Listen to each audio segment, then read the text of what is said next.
నీ పనికిమాలైనటువంటి జాతీయ నాయకుడైనటువంటి రాహుల్ గాంధీ వాళ్ళని అడ్డుకునే ప్రయత్నం టీఆర్ఎస్ గవర్నమెంట్ చేసింది, కేసీఆర్ చేసిండు.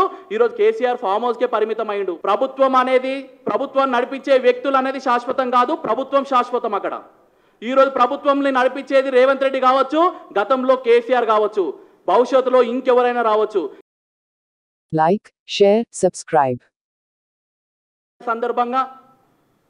ఎన్నికల సందర్భంగా నువ్వు కూర్చొని గ్రూప్ 1 సంబంధించినటువంటి 503 పోస్టులు సరిపోవు, అవి 503 కాదు ఎక్కువ పెంచాలి, అదేవిధంగా 1:100 చేయాలని చెప్పేసి అసెంబ్లీ సాక్షిగా నీ పార్టీ వ్యక్తులే చెప్పారు కదా. గ్రూప్ 2 సంబంధించినటువంటి పోస్టులు 783 పోస్టులు ఉన్నాయి, అవి సరిపోవు, 2000 చేయాలని నువ్వే చెప్పినావు. గ్రూప్ 3కి సంబంధించినటువంటివి 1365 పోస్టులు ఉంటే అవి సరిపోవు, 3000 చేయాలని నువ్వే చెప్పినావు. పెద్ద డిఎస్సీ చేస్తాం, మెగా డిఎస్సీ చేస్తాం అని చెప్పేసి నీ పనికిమాలైనటువంటి జాతీయ నాయకుడైనటువంటి రాహుల్ గాంధీ ఎక్కడ దేశంలో చెల్లలేనటువంటి వ్యక్తిని తీసుకొని వచ్చి మా తెలంగాణ నిరుద్యోగులు మోసం చేసే క్రమంలో ఇదే అశోక్ నగర్లో తీసుకొని వచ్చి ఆయనతో హామీ ఇచ్చినావు కదా, అందరికీ జాబ్ క్యాలెండర్లు వేస్తా, మెగా డిఎస్సీ వేస్తా, 25,000 పోస్టులు ఇస్తా అని చెప్పినావు. మరి చెప్పినావు కాబట్టి ఈరోజు నమ్మి నీకు ఓటేసినటువంటి వ్యక్తులందరూ కూడా నిన్ను అడగడానికి వస్తే వాళ్ళ గొంతు నొక్కే ప్రయత్నం నువ్వు చేయడం జరుగుతుంది. కాబట్టి రేవంత్ రెడ్డి గారు, భారతీయ జనతా యువ మోర్చా ఆధ్వర్యంలో మిమ్మల్ని ఒకటి కోరుకుంటున్నాం. నువ్వు ఏదైతే ఎన్నికల హామీ సందర్భంగా కాంగ్రెస్ పార్టీ మేనిఫెస్టోలో ఏదైతే నువ్వైతే చేర్చినవో ఆ మేనిఫెస్టో ప్రకారం నువ్వు ఖచ్చితంగా అన్ని నెరవేర్చి తీరాలి. లేకపోతే రాష్ట్ర వ్యాప్తంగా ఉన్నటువంటి ఈరోజు ఏదైతే కలెక్టర్ ఆఫీసుల దగ్గర నిరసన కార్యక్రమాలు తెలిపినామో శాంతియుతంగా అవే కార్యక్రమాలను రిపీట్ చేసే ప్రయత్నం చేస్తాం. తెలంగాణ రాష్ట్రంలో ఉన్నటువంటి నిరుద్యోగులని 30 లక్షల మంది నిరుద్యోగులను అందరూ కూడా ఏకం చేసే ప్రయత్నం చేస్తాం. ఎవరైతే ఆస్పిరెంట్ ఉన్నారో వారిని అందరూ కూడా అశోక్ నగర్ కావచ్చు, లేకపోతే దిల్సుఖ్ నగర్ కావచ్చు, లేకపోతే కూకట్పల్లి కావచ్చు, ఇక్కడ అన్ని సెంటర్లకు వెళ్ళి మీరు వాళ్ళని అడ్డుకునే ప్రయత్నం, భయభ్రాంతులకు గురి చేసే ప్రయత్నం చేస్తున్నారు. నల్గొండ కావచ్చు, ఖమ్మం కావచ్చు, అట్నుంచి వస్తున్నటువంటి నిరుద్యోగులను అందరం కూడా అడ్డుకునే ప్రయత్నం, క్రిమినల్ కేసులు అయితే అని చెప్పేసి భయపెట్టించే ప్రయత్నం చేస్తున్నావు. నువ్వు ఎంతెంత భయపెట్టిస్తావో అంతంత ఉద్యమం అనేది ఉవ్వెత్తున ఎగురుతుంది. గుర్తుపెట్టుకో, తెలంగాణ చరిత్రలో ఆ స్థాయిలో మనం అంతా కూడా ఉద్యమాలు చేసినాం. నువ్వు వారిని అడ్డుకునే ప్రయత్నం కాదు, వారిని పిలిపించి మాట్లాడే ప్రయత్నం చేయి. వాళ్ళని అడ్డుకునే ప్రయత్నం టీఆర్ఎస్ గవర్నమెంట్ చేసింది, కేసీఆర్ చేసిండు. ఈరోజు కేసీఆర్ ఫామ్ హౌస్కే పరిమితం అయిండు. కానీ అయిన దారిలోనే నువ్వు పోతున్నావు. నిన్ను కూడా అదే పరిస్థితికి తీసుకొచ్చే బాధ్యత తెలంగాణ రాష్ట్రంలో ఉన్నటువంటి యువ మోర్చా కార్యకర్తల పైన ఉన్నది. నిరుద్యోగుల పక్షాన పోరాడే తత్వం మాలో ఉన్నదని చెప్పేసి ఈ సందర్భంగా మీ అందరు కూడా తెలియజేస్తున్నాను.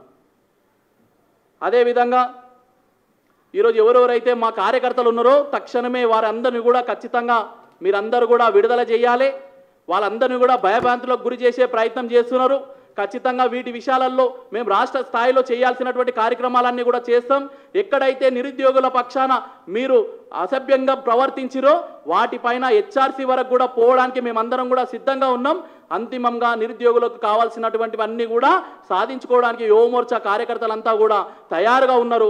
మేము అడగడానికి పోతుంటే మా కార్యకర్తలపైన దాడులు చేసే ప్రయత్నము, మా కార్యకర్తలు ఎక్కడికక్కడ కనిపిస్తే నీ పని చూసుకుంటామని చెప్పేసి పోలీసు యంత్రాంగం కూడా అంటున్నాను. నేను పోలీసు యంత్రాంగాన్ని నేను ఒకటి తెలియజేస్తున్నాను.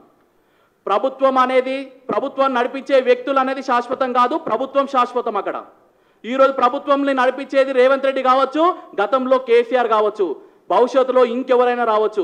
కాబట్టి ఉన్నతాధికారులకు యువ మోర్చా ద్వారా మేము ఒకటి తెలియజేస్తున్నాం. మీరు శాంతియుతంగా జరుగుతున్న ఉద్యమాన్ని మీరు డైవర్ట్ చేసే ప్రయత్నం చేయొద్దు. రేవంత్ రెడ్డి గారు చెప్పినటువంటి మాటలు కనుక విని మా నిరుద్యోగుల పైన కానీ అంచివేసే ప్రయత్నం మీరు ఎట్టి పరిస్థితుల్లో చేయొద్దు.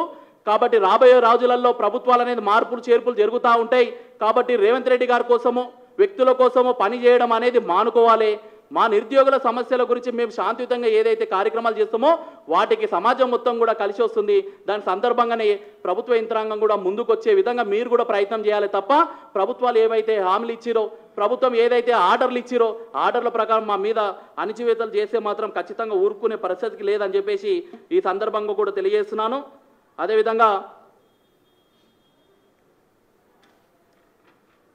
అదేవిధంగా ఏదైతే ఇప్పుడు దాదాపుగా తెలంగాణ రాష్ట్ర వ్యాప్తంగా 26 జిల్లాలలో బీజేపీకి సంబంధించినటువంటి జిల్లా కలెక్టరేట్ల దగ్గర మా యొక్క నిరసన కార్యక్రమాలు జరిగినాయి. నిరసన కార్యక్రమాలలో మేము చెప్పినటువంటి డిమాండ్లన్నింటిని కూడా ఇందాక చెప్పిన విధంగా మీరు ఆ డిమాండ్లను అన్నింటిని కూడా పూరించాలి.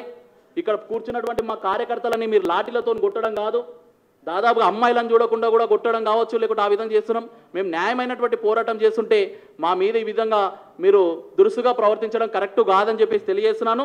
ఈ 26 జిల్లాలలో ఏవైతే కార్యక్రమాలు జరిగినాయో వాటిని అన్నింటిని కూడా మేము అందరం కూడా తీసుకొని రాబోయే రోజులలో మేమందరం కూడా గవర్నర్ గారిని కూడా కలిసి మా యొక్క వినతిని, మా యొక్క విన్నపాలు ఏవైతే ఉన్నాయో, మా యొక్క డిమాండ్లు ఏవైతే ఉన్నాయో వాటిని అన్నింటిని కూడా నిరుద్యోగుల అధ్యక్షతను తీసుకొని పోయి మేము మా వాటిని సాధించుకునేంత వరకు కూడా మేము పోరాడతామని చెప్పేసి ఒక సందర్భంగా తెలియజేస్తున్నాను.